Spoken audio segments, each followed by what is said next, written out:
aumenta muito a capacidade de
terá presença em Salvador das Relações Exteriores, né, que é o embaixador Mauro Vieira, terá a presença, muito provavelmente, da ministra Aniele Franco, da Igualdade Racial, e dos Direitos Humanos, o Silvio Almeida, que também atua nessa área, e estão praticamente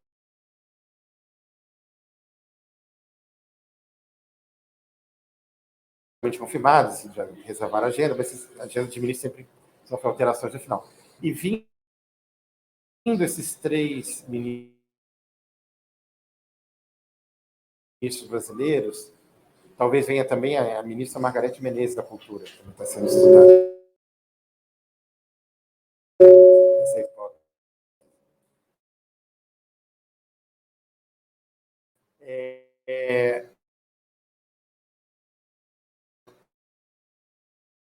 Nós teremos, em contrapartida de países africanos, chanceleres de pelo menos 6 países que já indicaram interesse em estar aqui. Claro que o do Togo, pelo Brasil e pelo Togo. O Togo designado pela União Africana. E é um processo de consulta. Nós vamos fazer isso. O pensamento é ter os dias 20 e 21 dedicados a... Os temas são 3, dentro do campo do que é o panafricanismo. E aí que nós vamos começar agora, já entrar no processo de consulta. O que nós entendemos por restituição, o que nós entendemos por memória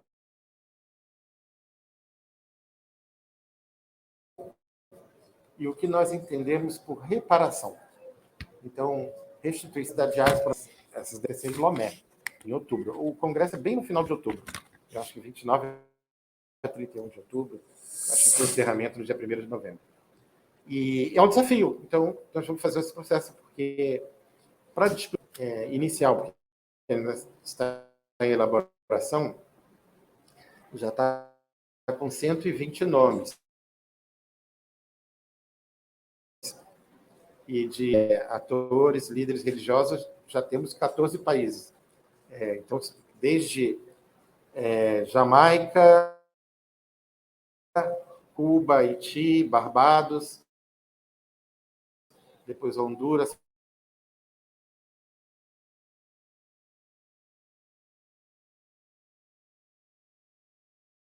Panamá, Colômbia,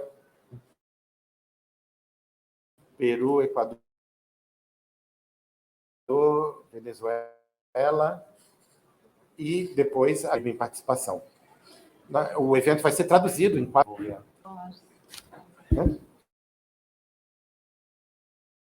Já leu lá? E é um processo em que nós vamos, nos 2 primeiros dias, com a sociedade civil,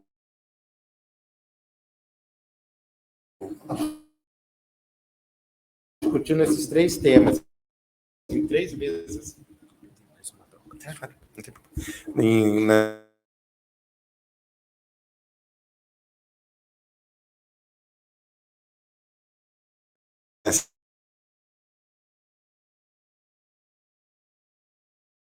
Esses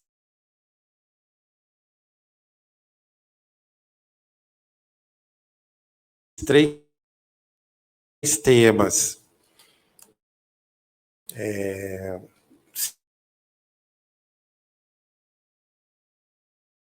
centrais, né? Os eixos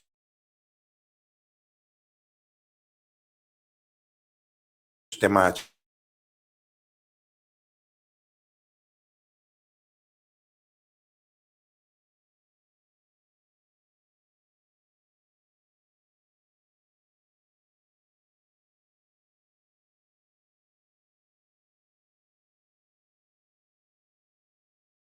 Que eu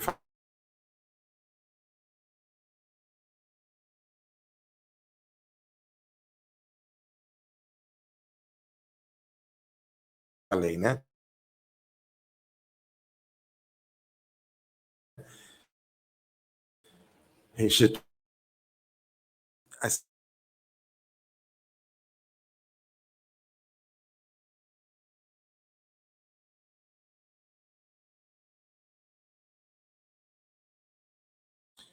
culturais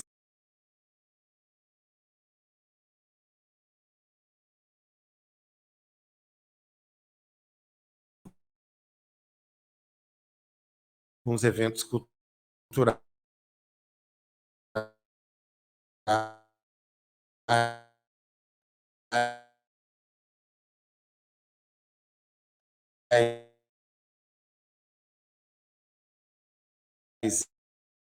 sim, ouvindo os alunos. A gente pode fazer, talvez,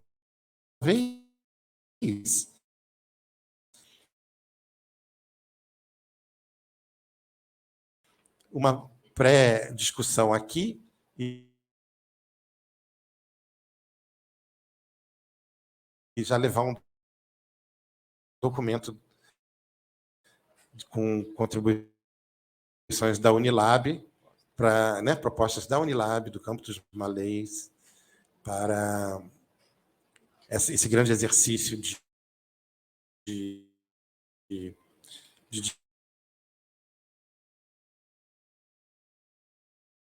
discussão das provas, né, onde está sendo negociado o texto, o que já significa que eu provavelmente voltarei aqui quando tivermos o primeiro rascunho, né, dessa declaração. O que eu tenho visto, pesquisado dentro das estruturas do Itamaraty, eu trouxe alguns telegramas aqui também, novo. Então, eu pesquisei nos arquivos do Itamaraty e descobri, por exemplo, que em 2006, Salvador foi a sede da chamada Segunda Conferência de Intelectuais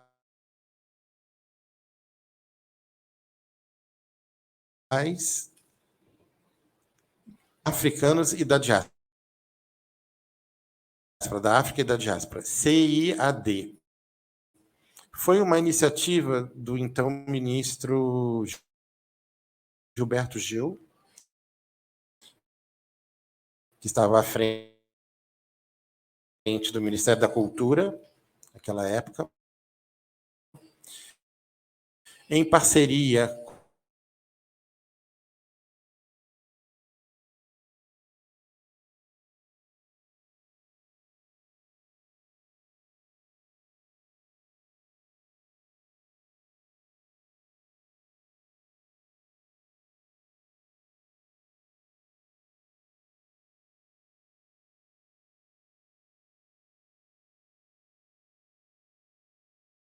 com a União Africana, naturalmente, e com a Unesco, que é a organização da ONU responsável por educação e cultura.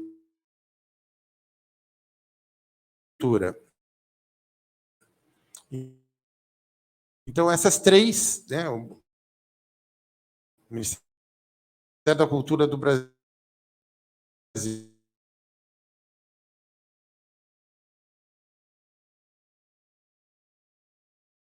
União Africana e Unesco, artistas, mas não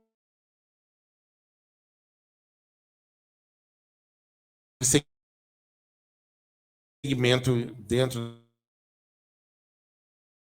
da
não...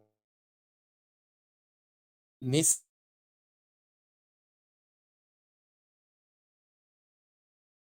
evento, né?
As pessoas pegam os aviões, vão embora, cada um volta para sua casa. E o que se faz com a declaração que vai ser levada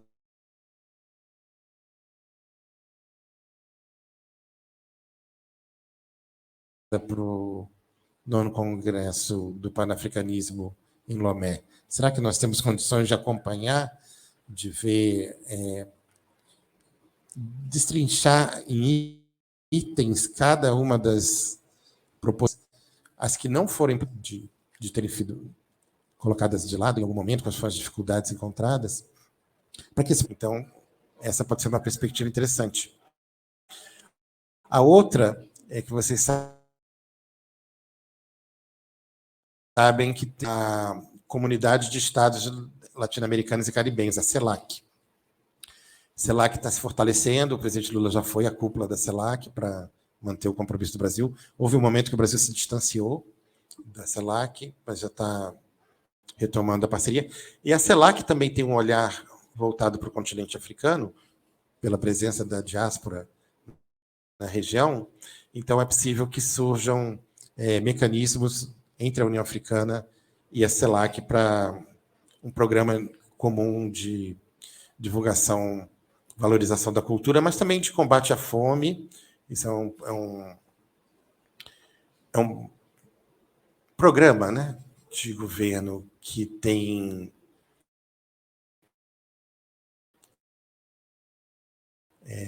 potencial de crescer pelas experiências já acumuladas, o conhecimento que nós temos de políticas de combate à fome, que podem ser reproduzidas em outros países e recebendo também sempre contribuições do que tem sido feito em outros países nesse campo. E a última é a questão da saúde, como eu falei da Fiocruz. Se houver essa aproximação maior, de fato, um intercâmbio maior em projetos de saúde pública e de combate às doenças.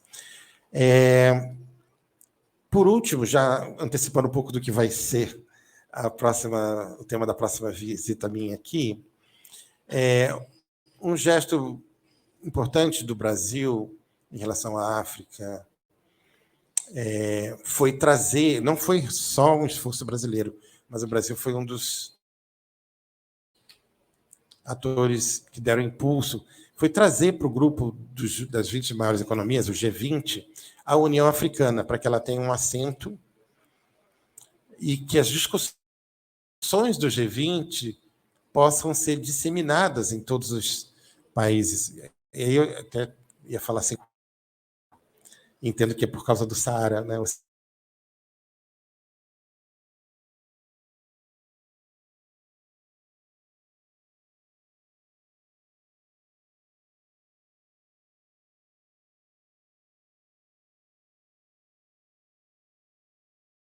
Outras capitais,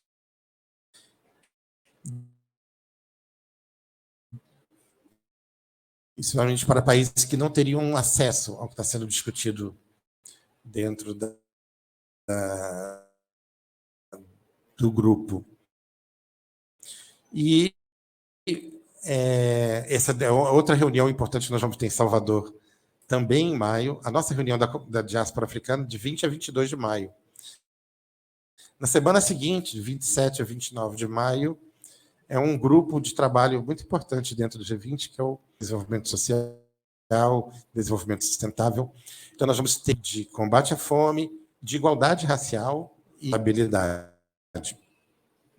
Então, nós vamos, nesse programa de maio aqui, ter também um envolvimento grande com a sociedade civil para mostrar o que tem sido feito aqui na Bahia, nessa área, principalmente. Eu queria propor, então, agora, na segunda parte, já fiz um pouco do... Depois podemos abrir para perguntas claras, mas assim, a motivação e resultados da visita do presidente Lula à cúpula da União Africana. Era começar a pensar, então, no mecanismo de consulta com vistas à realização dessa conferência nos dias 20 e 22 de maio. Então, já é um exercício agora de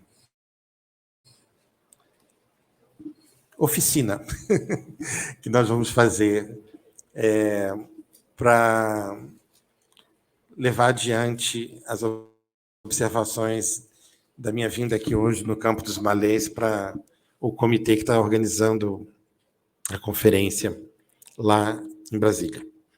Bom, eu já expliquei que são 3 eixos temáticos, né?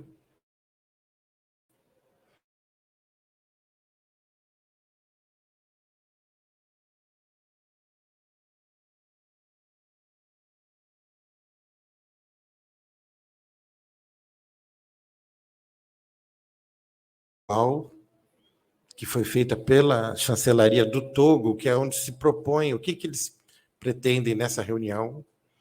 E aí, com base nessa nota conceitual e nos temas, começar um processo de consulta aqui dentro, com o compromisso de que as ideias e propostas da comunidade do Campo dos Malês, da Unilab, aqui, sejam levadas em consideração pelos organizadores que estão negociando o texto da conferência.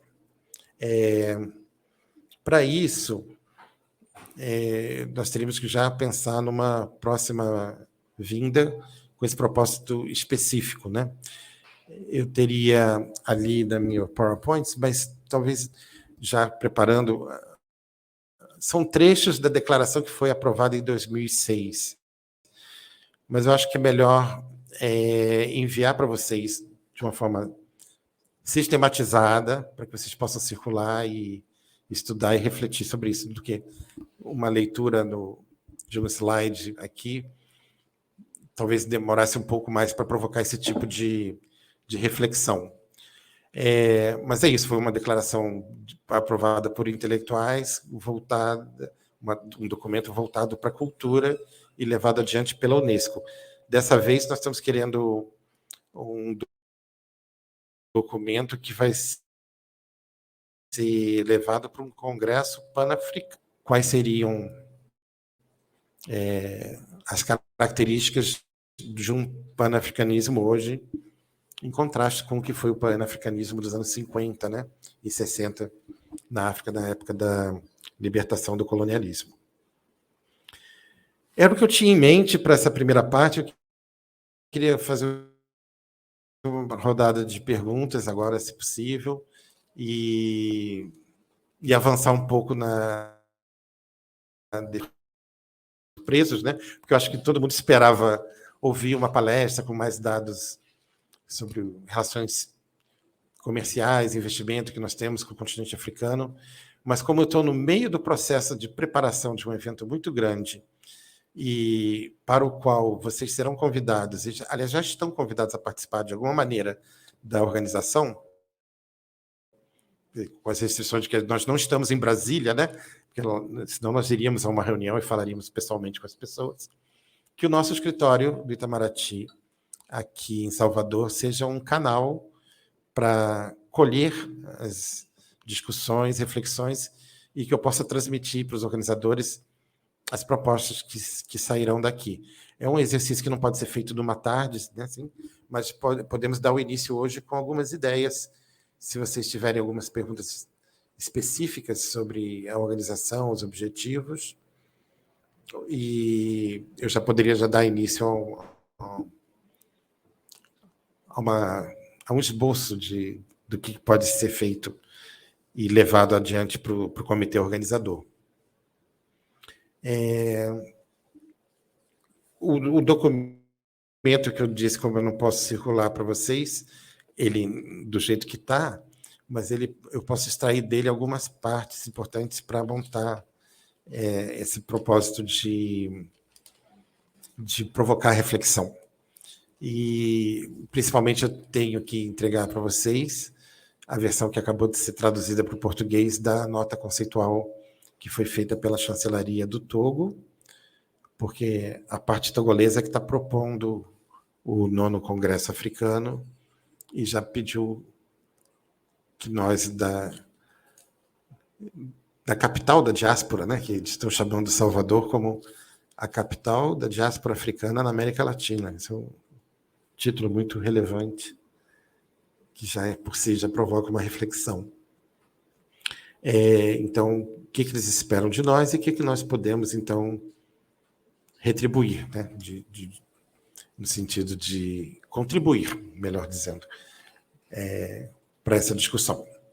Então, eu fico aqui à disposição para as perguntas, para o anúncio que eu acabei de fazer, e também se for alguma coisa específica sobre o resultado da visita do presidente Lula, que eu possa também responder. Como eu disse, estou à disposição. Muito obrigado.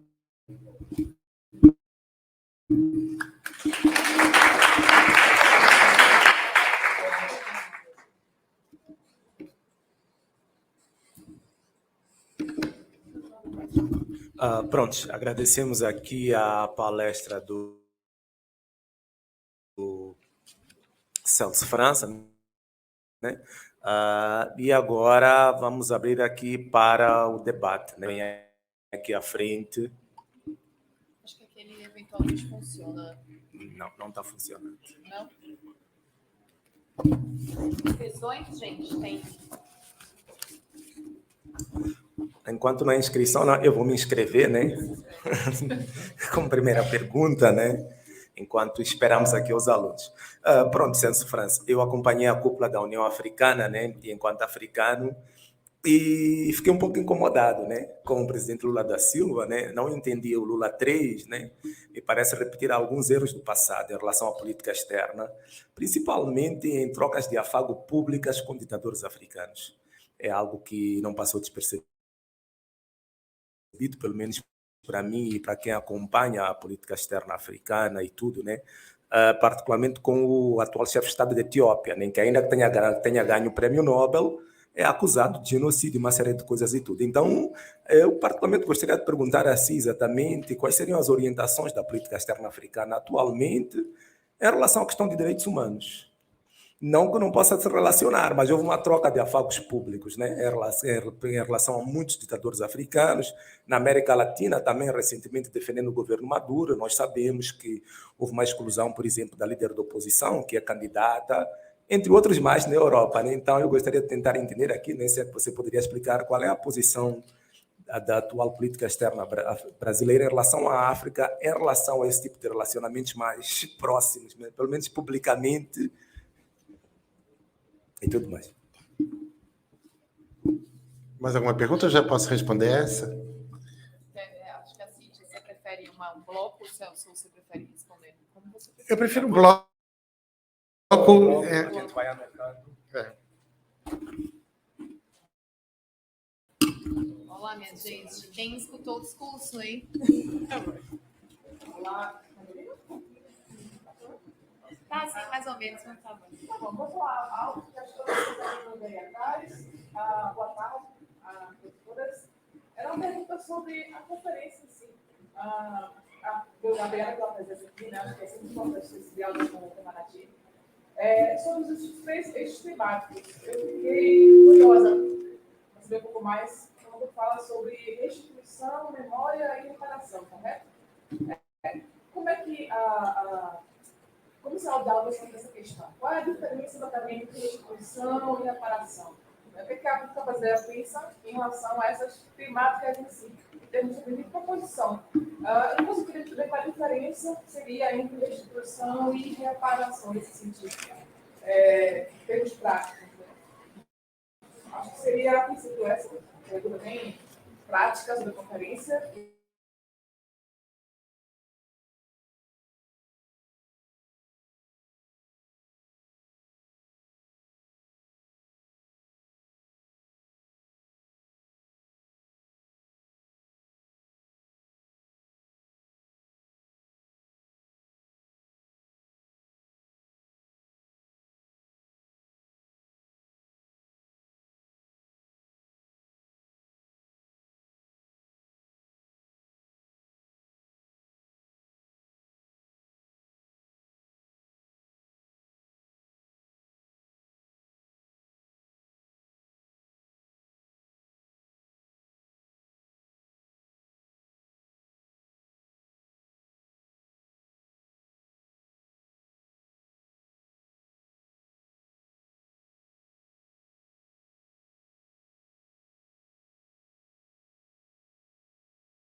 ações econômicas unilaterais que trazem mais sofrimento para a população e nem sempre resultam em mudança concreta da situação.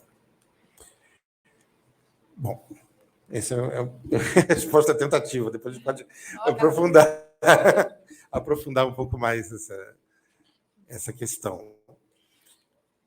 Da professora Cíntia, o que eu vi de restituição tem origem na questão do patrimônio cultural histórico que está em museus de países centrais e que pertence ao povo africano, e o patrimônio imaterial também, entre aspas, sequestro de expressões culturais. Então, a restituição dos valores dos bens culturais físicos dos museus e das tradições consideradas patrimônio imaterial. Reparação é o tema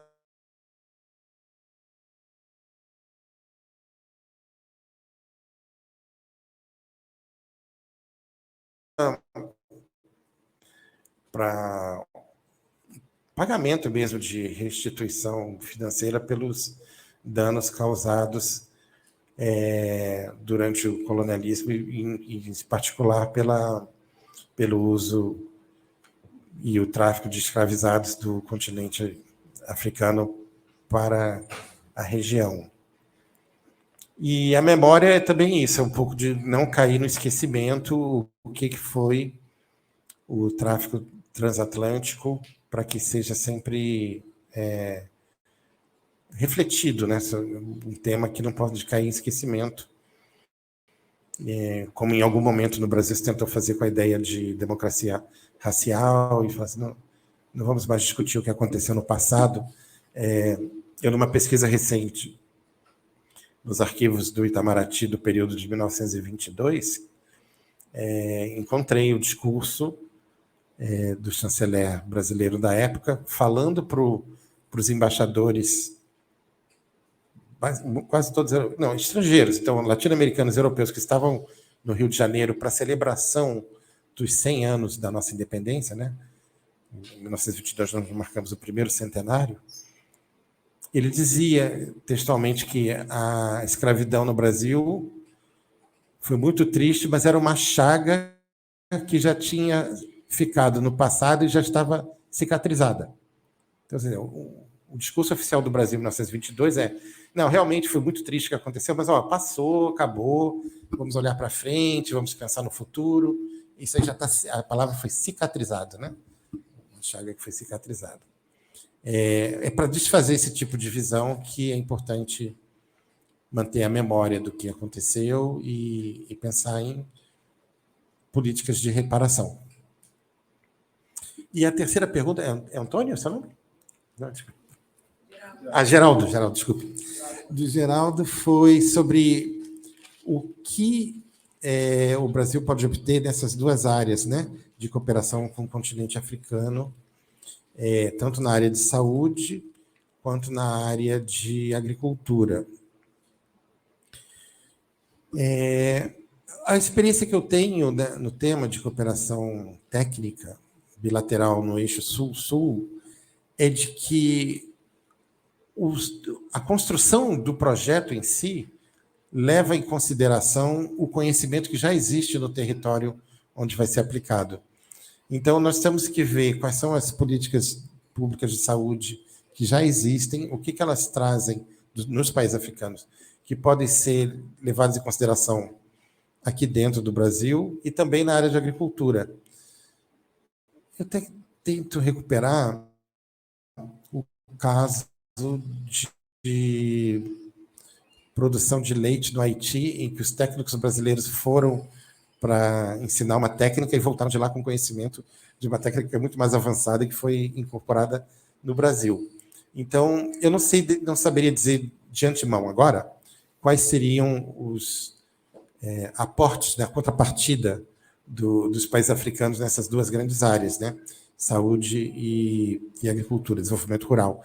Mas, certamente, na construção dos projetos específicos, esses elementos vêm à tona. E aí você pode, então, tomar nota, trazer para o Brasil algumas dessas experiências, né?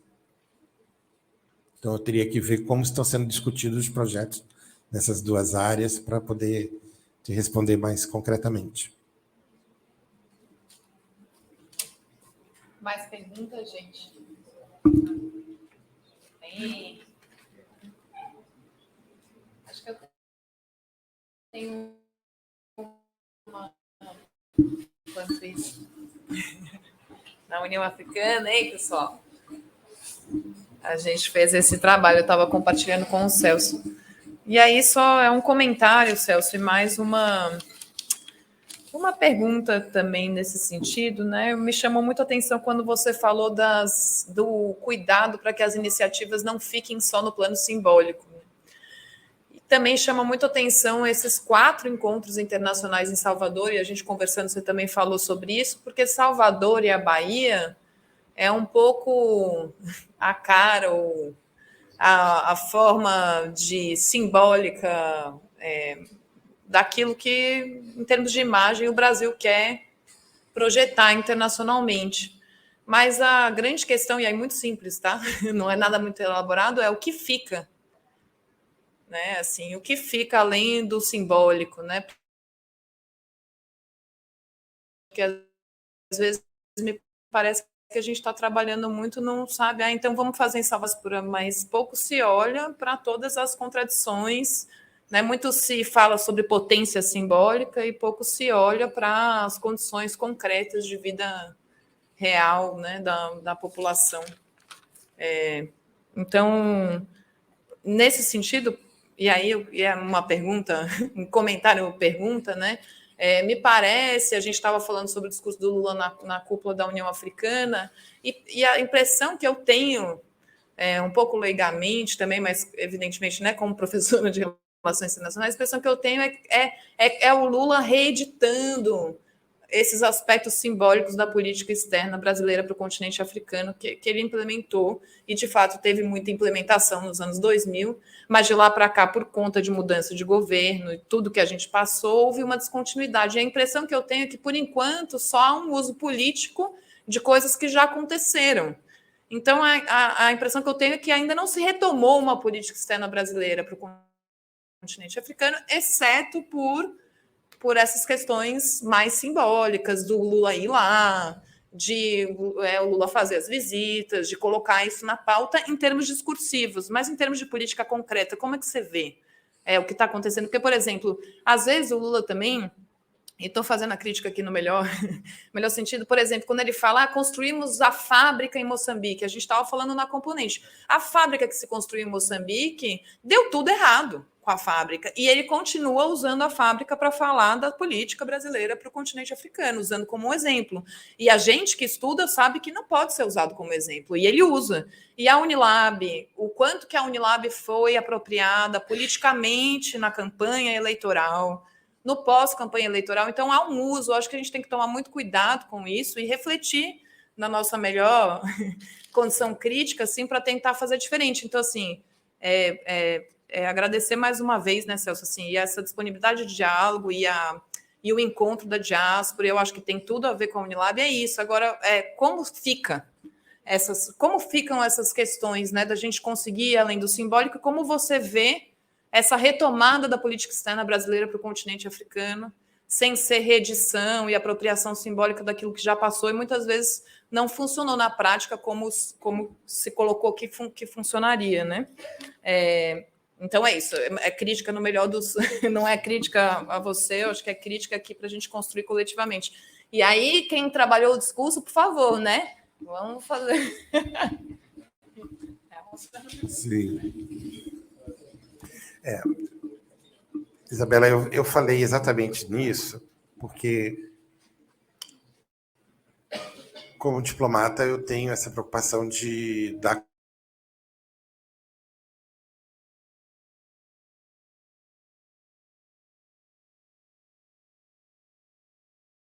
continuidade às iniciativas que são lançadas.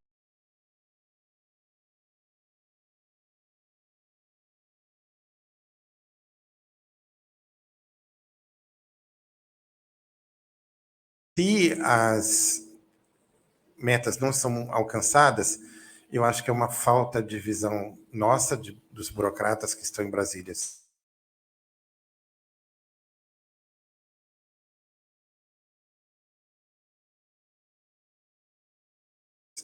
Em Brasília.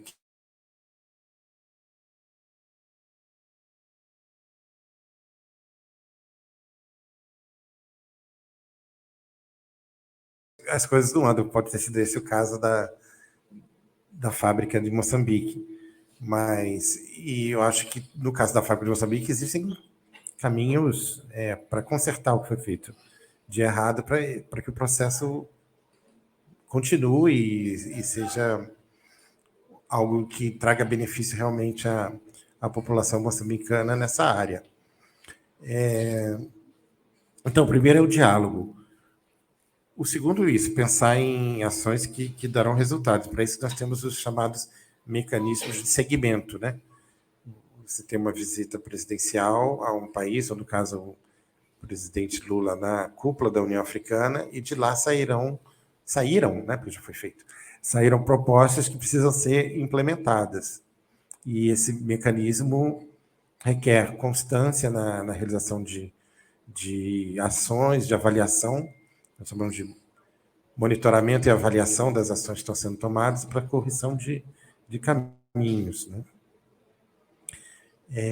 Então, mais uma vez, eu renovo a minha expectativa de que esse diálogo com a comunidade do Campo dos Malês, né, envolvendo professores e alunos, possa gerar propostas que serão levadas adiante pelo comitê e que nós possamos sentir que nós estamos influenciando a elaboração da política externa brasileira para a África, né? Aqui é um local privilegiado. A professora Miriam Reis, que é diretora do campus, esteve no Itamaraty na segunda-feira dessa semana, duas reuniões que nós agendamos para lá tratar das questões concretas do campus e também discutir projeto de emancipação da universidade, né, o FAB, ou reforma daqui para se tornar algo que comporte mais estudantes e melhores condições, mas o fato de estar aberto para ouvir as demandas já é uma maneira de influir no resultado, né? Então, acho que nós temos que, eu já me convidando para voltar aqui, de ter esse diálogo, fazer talvez a próxima vinda, essa oficina. Eu preparo um documento dizendo como está o processo de elaboração dessa conferência, porque, por exemplo, em 2006 eu estava vendo que a reunião da segunda conferência dos intelectuais, né, que a gente chama de intelectuais da diáspora, foi em junho de 2006. E o processo de elaboração da conferência começou em abril. Então, nós estamos um pouquinho dentro do prazo, mas já com uma certa necessidade de avançar logo na elaboração desse documento. Eu devo, então, ao voltar para o escritório, fazer um documento que eu vou chamar de documento do escritório Aérea Bahia para o Campo dos Malês. Acho que eu posso entregar para o professor Langa, que é o coordenador do curso, né, de Relações Internacionais. Imediatamente vou... E aí criar aqui um pequeno núcleo que tenha interesse em discutir, saber se apropriar do processo e fazer comentários nessa expectativa de que nós estamos construindo juntos a política externa, inclusive com esses desafios citados, como dialogar com governos que têm problemas na área de direitos humanos, mas dentro das 3 eixos temáticos, porque, como eu falei, nós estamos sediando, esse importante tem isso em mente, essa conferência não é uma iniciativa do Itamaraty ou do governo brasileiro ou da ministra Aniele Franco, não. A iniciativa é africana. A União Africana designou o Togo para fazer o Congresso Pan-Africano em outubro, e o governo do Togo pediu apoio do Brasil para fazer uma reunião preparatória aqui em Salvador, que é isso que nós estamos discutindo. Então, é claro que, como anfitrião, você pode determinar quais são os temas, as mesas, mas os eixos e as demandas, os objetivos foram traçados pela chancelaria togolesa em consulta com a União Africana. Nós vamos implementar. É claro que quem implementa tem sempre uma margem de atuação para influir na forma, nos documentos, mas não é uma iniciativa totalmente nossa. E aí nós vamos pensar, então, nesse mecanismo de consulta. Eu sugeriria, né, que vocês criassem um pequeno grupo de quem vai participar, quem tem interesse, e depois disseminar, talvez, pelos canais o podcast que nós temos aqui, né, a TV dos Malês, procurar os debates e elaboração em contrapartida de um documento daqui, que não pode ser muito extenso, porque o resultado final vai ser uma declaração que deve ter 10 ou 12 parágrafos, né, no máximo. Então, que tenham 1 ou 2 feitos aqui pela Unilab já seriam... Né? Professor Langa. Pronto, gente. Eu gostaria de, na verdade, apelar à participação de todos vocês, né? Espero que, de fato, o Celso França envie nesse documento. Inclusive, né, eu acho que a Unilab teria um direito a um representante oficial, enquanto Universidade da Diáspora, né? Eu acho que sim. Eu penso que é possível viabilizar isso, né, para que possa, de fato, fazer a leitura das propostas saídas na Unilab. Eu acho plenamente possível que a gente tenha um representante aqui dentro da conferência, né? Eu acho que a instrução geral é essa, de envolver a Unilab, e o que eu posso dizer que eu já fiz lá em Salvador, e fiz essa semana, porque vocês reparem que isso tudo está acontecendo agora, né? Não estava acontecendo há um mês atrás.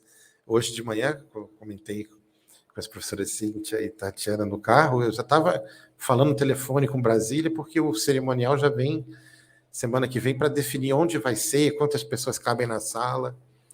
Mas o que eu fiz foi uma reunião na Universidade Federal da Bahia, na UFBA, com a reitoria e com a professora Vlamira Albuquerque, que é superintendente da área internacional de lá, e tive também uma reunião com o governo do estado da Bahia, tanto do gabinete do governador na área internacional, quanto da Secretaria da Promoção da Igualdade Racial, que é da secretária Ângela Guimarães, para começar a alinhar a atuação dos órgãos estaduais e das universidades. Então, o Unilab e a UFBA estarão no comitê. A gente só tem que ver qual estrutura para isso. Essa era a notícia que eu tinha para trazer para vocês. Tinha, mas lá no fundo... Tem uma ali e uma lá no fundo. Pode vir, gente. Aí tem... Por favor, 3, Leonino também. Eles vão voltar. Aí a gente faz esse bloco. Você também...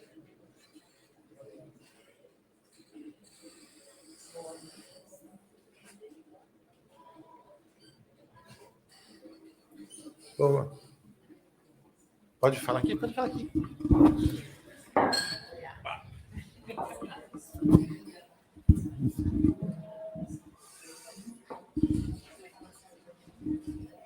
Boa tarde, eu sou Manuel. Obrigado, né, pela palestra. Deu para aprender. Espero vê-lo mais vezes. Eu quero colocar uma pergunta, né, em relação à diplomacia, né, brasileira, ou à política externa brasileira, em relação à África, mas concretamente à questão de Moçambique. Sobretudo a cooperação bilateral entre Brasil e Moçambique na área da agricultura, muito mais o programa Pro-Savana. Não é um assunto que foi um projeto realmente que repercutiu muito em Moçambique, e o Brasil pretendia, né, assim, fazer com que Moçambique, com as técnicas e conhecimento que o Brasil possui na área da agricultura, tornar Moçambique o quê? Alcançar a segurança alimentar e tornar Moçambique um país que, né, de destaque na área agrícola. Então, eu quero saber que o Brasil não conseguiu lidar com isso em Moçambique, né, durante o projeto que perdurou quase uma década, ou se não uma década mesmo, não conseguiu passar esses conhecimentos, essas técnicas, né, da área da agricultura a Moçambique. Então, quero saber quais são os impactos que isso trouxe na política externa brasileira em relação a isso. Obrigado. Eu acho que tinha lá. É o Deolito e tinha lá. Quem que é o colega que tá no. Tinha alguém lá no fundo, sumiu.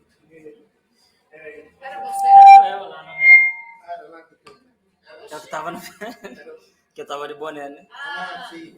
Pode ser. Tá. Boa tarde, Dr. Celso. Muito obrigado pela sua presença aqui. E a gente espera poder ter o senhor aqui várias vezes e para partilhar esses conhecimentos importantes para a nossa formação acadêmica. Eu tenho só 2 perguntas e curiosidades.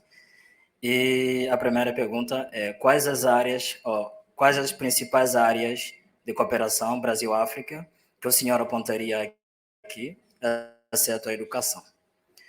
A segunda pergunta: Brasil, Salvador, Bahia como lugar importante para a 6ª região africana, o Brasil chegou a ratificar ou adotar qualquer resolução política da União Africana que beneficie africanos residentes no Brasil, ou isso nunca foi possível, ou não é possível dentro dessas relações entre Brasil e União Africana, ou nunca foi necessário? E comentário, bem breve, eu apoio completamente a sugestão do professor Langa, de Unilab ter representante, apesar do senhor já ter respondido a pergunta, porque quando teve greve de fome aqui na Unilab, que nos custou 20 a 26 dias letivos, era necessário reportar isso para os nossos países e para vocês que lidam com essas políticas dentro desse sistema de relações com os nossos países. Obrigado. Acho que deu lindo.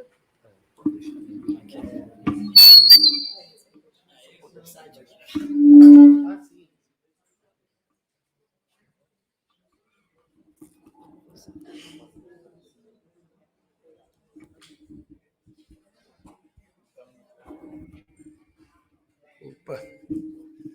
Bom, muito boa tarde a todas e a todos.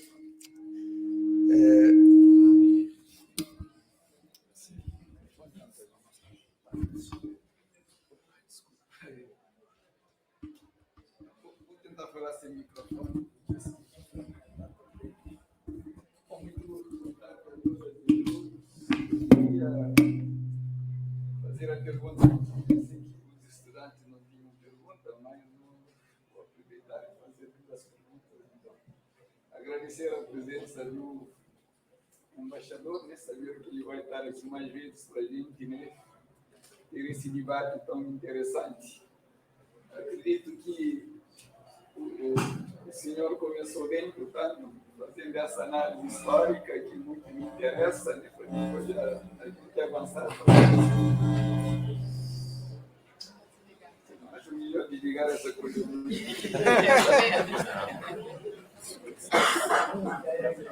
Continua. É melhor desligar. Ó, gente, atenção. Vai lá. Bora. Vamos ver. Mas então, e fazer duas perguntas concretas. Né? Quando o senhor se referiu a essa ajuda, né, que o Brasil deu à União Africana, no sentido de nós entrarmos no G20, né? Eu queria saber quais os ganhos concretos, né, para a União Africana ao entrar no G20. Quais seriam os ganhos reais e concretos para a União Africana? E tendo em conta todo o histórico desses congressos pan-africanos, né, que o senhor fez e que vai acontecer, acredito que você está falando da repotencialização da União Africana. Se estude aqui se a negritude deu certo, não deu certo, o pan-africanismo. Eu tenho muitos estudantes aqui, muito apressados, né, que criticam o pan-africanismo, onde queramos, onde falhamos, né, portanto, todos esses movimentos.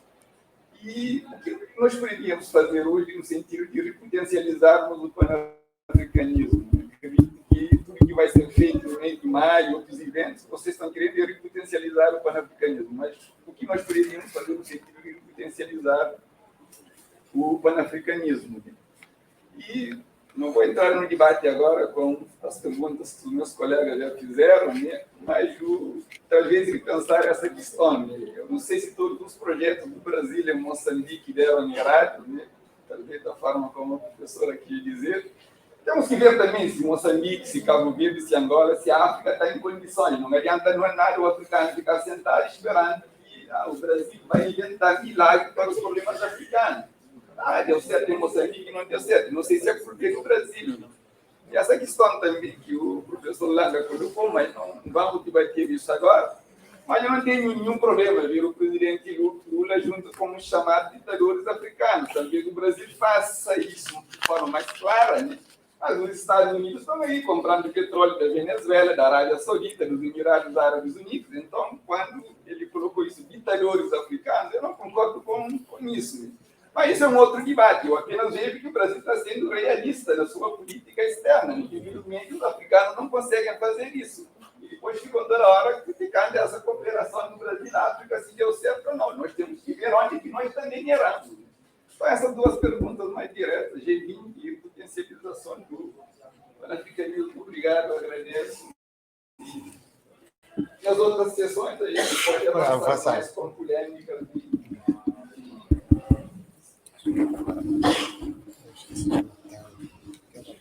Sim. Eu vou. Deolindo? Deolindo. Eu vou começar pelas perguntas do professor Deolindo. O G20 é uma articulação em resposta a uma articulação que já existia desde os anos 70, do G7, que reunia apenas as potências mais industrializadas, as principais economias do mundo. Como elas já não conseguiam dar conta da governança global, ampliaram para as 20 maiores economias do mundo, principalmente para enfrentamento de crises sistêmicas da economia mundial. Então, o viés do G20 inicial é mais econômico do que político. O benefício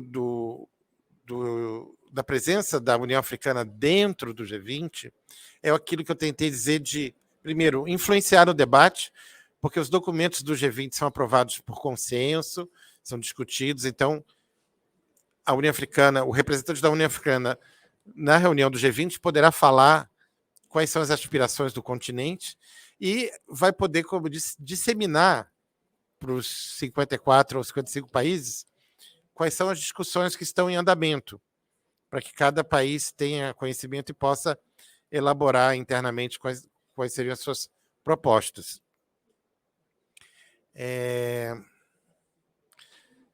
Cooperação com Moçambique, no caso do Pró-Savana, eu sei apenas que foi um projeto iniciado pelo Brasil com o Japão. É uma cooperação trilateral. E houve, sim, problema na implementação de projetos com pequenos agricultores, muito que eu soube também porque o regime de titulação da terra em Moçambique, pela experiência socialista, não é tão simples para desapropriar e promover as consultas internas.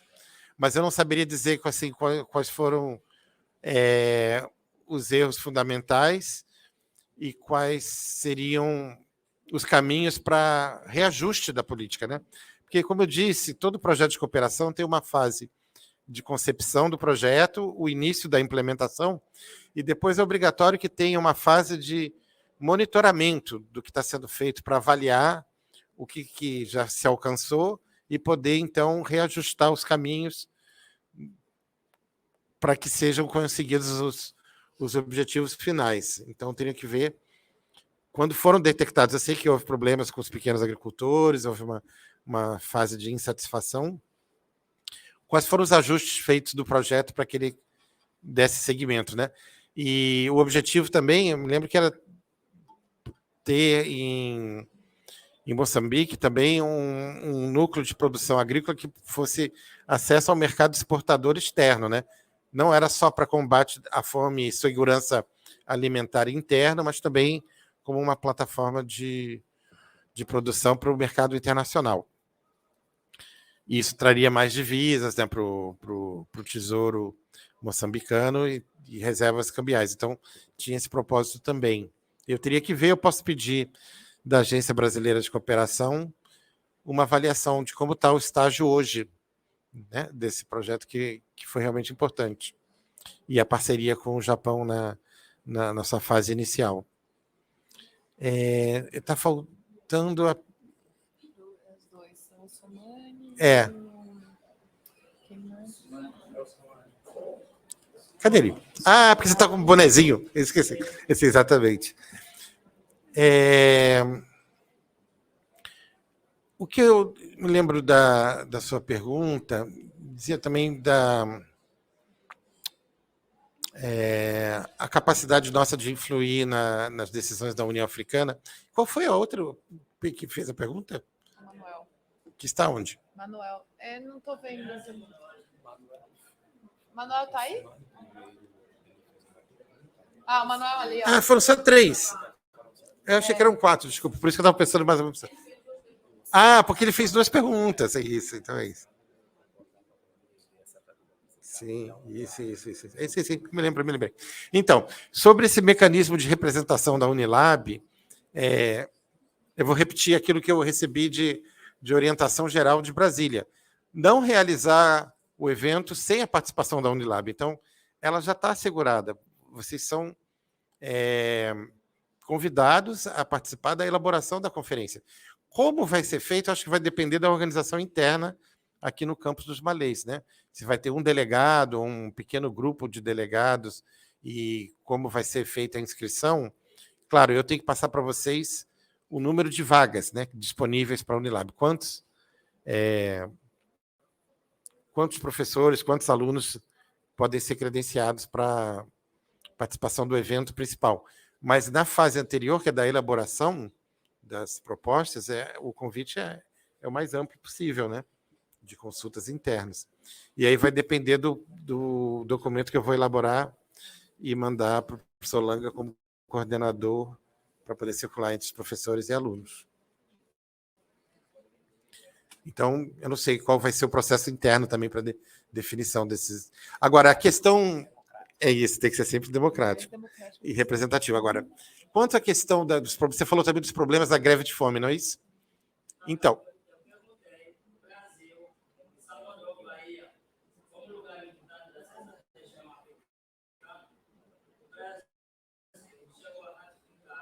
Ah, sim, Chessida. Não.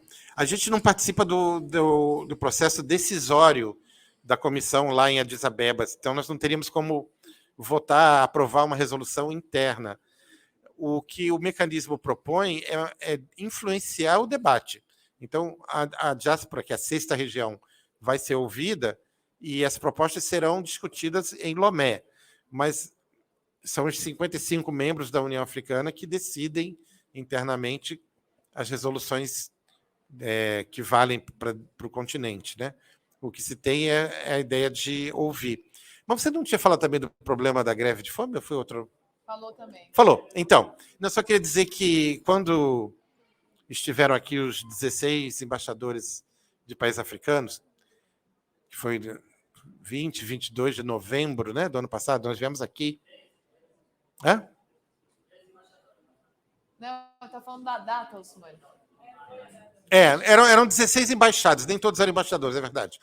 Zimbábue e tinha outro, Nigéria vieram com diplomatas que não eram embaixadores. Mas estava aqui o embaixador da África do Sul, foi até o Macaulay, né, que fez a leitura de um manifesto com base no Steve Biko, né? Houve um protesto ali do lado de fora de alunos que se queixaram da situação e esse protesto eu registrei no meu documento interno para o Itamaraty. Durante a visita foi feita uma manifestação. Então, é uma maneira de registrar os problemas oficialmente por documento e puxar a solução. A solução que eu soube que houve foi a renovação do restaurante, né? Vocês estão hoje com um outro restaurante. Mas, assim, os problemas existem e precisam ser enfrentados. Então, na linha que a professora Isabela falou, que a Unilab não seja usada como uma imagem para um projeto político, dizendo que veja que coisa linda que nós estamos fazendo, quando sabemos que existem desafios que precisam ser enfrentados. Então, o meu papel é registrar dar conhecimento de que o problema existe, e, como eu falei, facilitei a reunião da professora Miriam Reis lá em Brasília, que deve voltar semana que vem, já com outras propostas. E mostrar isso para o Itamaraty, né? Porque você não pode usar num discurso a imagem da Unilab sem que sejam conhecidas em Brasília as reais condições de trabalho e de ensino aqui, né? Então, esse que é o meu papel. Eu tenho tentado desenvolver isso. E dar um empurrãozinho lá para falar, olha, você lembra que eu falei o que está sendo feito sobre isso, né? Bom, tem mais alguma pergunta? Acho que... A gente pode finalizar. Desculpa, do panafricanismo, claro. Bom, eu vejo assim a iniciativa da União Africana de convocar o 9º Congresso com esses 3 eixos e marcar a data, que vai ser em Lomé, e fazer reuniões preparatórias. Eu sei que já houve uma na África do Sul, para a região do sul, dos países do sul da África, né? Então, Namíbia, Zimbábue, Botsuana, já participaram de uma reunião. A do norte, se não me engano, vai ser no Marrocos. Depois vai ter no Quênia. E aí cada regional da Oriental vai ser no Quênia. Cada regional vai elaborar um projeto. E esses projetos, nós da 6ª região vamos elaborar aqui em Salvador, e vão se reunir lá em Lomé, e aí, sim, lá serão definidas as propostas para fortalecimento do conceito de panafricanismo atualizado aos dias de hoje, né? Porque eu me lembro das discussões dos anos 50, dos anos 60, mas o que seria o panafricanismo hoje? Acho que vai depender da nossa contribuição. Eu acho que não vai ser de cima para baixo, né? Não vai ser assim, governos dizendo o que vai ser. Eu acho que é uma oportunidade de expressar visões e construir de baixo para cima. Ouvir as bases é sempre importante, né? E as bases devem se manter mobilizadas para exigir o cumprimento das propostas. Né? Eu espero que a Unilab participe, né? Sim. Não, aqui já estamos participando. Eu já vejo que tem interesse, que as pessoas estão pensando, refletindo, perguntando, né? Então, aproveitar aqui o livro, chamou a atenção a questão das ditaduras. Quero lembrar a vocês, né, o quão contraditório é realizar uma conferência do panafricanismo no Marrocos.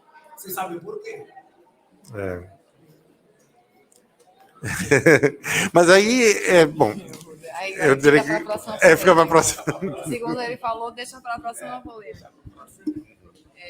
É isso, né? Acho que...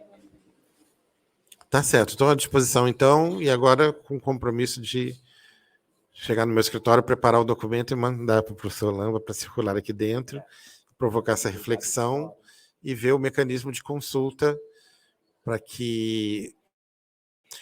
O que eu acho que nós deveríamos criar é o que eu estou chamando lá em Brasília de comitê ou grupo de trabalho local. Porque o que está acontecendo é que o desenho dessa conferência, como eu falei, está sendo feito em Brasília com reuniões de funcionários do Itamaraty, do Ministério da Cultura, o Ministério da Igualdade Racial e o Ministério de Cidadania e Direitos Humanos.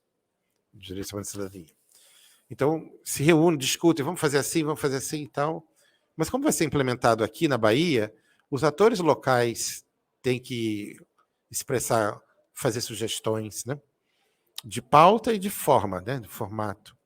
Para isso, eu comecei a me mobilizar. Então, como eu falei para vocês, eu já estive com a Secretaria de Igualdade Racial do Governo do Estado, com a Assessoria Internacional do Governador e na Universidade Federal da Bahia, e decidi usar o espaço hoje da Unilab, que já estava previamente marcado, né? Para lançar esse processo aqui dentro. Então, por isso que eu nem usei o PowerPoint que tem ali, porque ali são trechos das declarações, tudo, mas eu achava mais importante lançar esse processo aqui. E aí, na próxima vez, eu venho já com trechos da declaração para a gente refletir um pouco. Mas, antes disso, circulando o documento para que vocês possam ter conhecimento. Tá bem assim?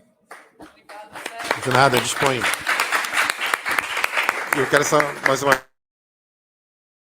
vez, reiterar que, para mim, não nenhum sacrifício vir aqui, ao contrário, é um cumprimento do dever institucional aliado a uma satisfação espiritual minha. Então, muito obrigado. Vamos fazer uma fotografia? Gente, só aqui, né, apelar a vocês a vossa participação. Eu espero, né, que a Unilab tenha um delegado nessa conferência e de preferência aluno, né? Se vocês quiserem, eu poderei representar, né, com passaporte, mas eu espero que seja um delegado. Gente, antes de terminar aqui, né, só recordar um outro convite, né, que é a conferência Comigrar, que também é uma conferência muito parecida aqui com a